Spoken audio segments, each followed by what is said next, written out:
હાલો લંડનવાસીઓ, કેમ છો? તો અત્યારે તમને ખબર હશે કે લંડનમાં બ્લેક ફ્રાઈડે ચાલી રહ્યો છે. બ્લેક ફ્રાઈડે એટલે લાઈક આખા યરમાં જો સસ્તામાં સસ્તું અને લાઈક સારું ડિસ્કાઉન્ટ આપતું હોય તો બ્લેક ફ્રાઈડે. તો અત્યારે બ્લેક ફ્રાઈડેમાં ઘણી બધી સારી સારી બ્રાન્ડમાં ઓફરો ચાલી રહી છે.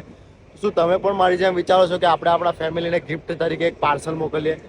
પણ અત્યારે મને ઘણા બધાના મેસેજ આવે છે લાઈક કે ભાઈ ઓછા રેટમાં સેફટી અને સિક્યુરિટી સાથે અને વિધાઉટ ફ્રોડ થયા વગર એવું કઈ કંપની છે જે આપણને આપણી હોમ કન્ટ્રીમાં આપણું પાર્સલ ડોર ટુ ડોર મોકલી આપે છે? તો હવે કાર્ગો ફોર્સ એક એવી કંપની છે જે ઓછા રેટમાં સેફટી અને સિક્યુરિટી સાથે વિથ પેકિંગ આપણા ઘરે ડોર ટુ ડોર પાર્સલની સુવિધા ઉપલબ્ધ કરે છે. તો કશું કરવાનું નથી, કાર્ગો ફોર્સનો આ નંબર છે, એના પર કોલ કરો, તમારી અપોઇન્ટમેન્ટ બુક કરો, તમારું પાર્સલ તમારા ઘરેથી લઈ જશે અને તમારા ઘરે ઇન્ડિયા તમારું પાર્સલ પહોંચાડી દેશે. તો કોની રાહ જુઓ છો? આજે જ કોન્ટેક્ટ કરો કાર્ગો ફોર્સનું.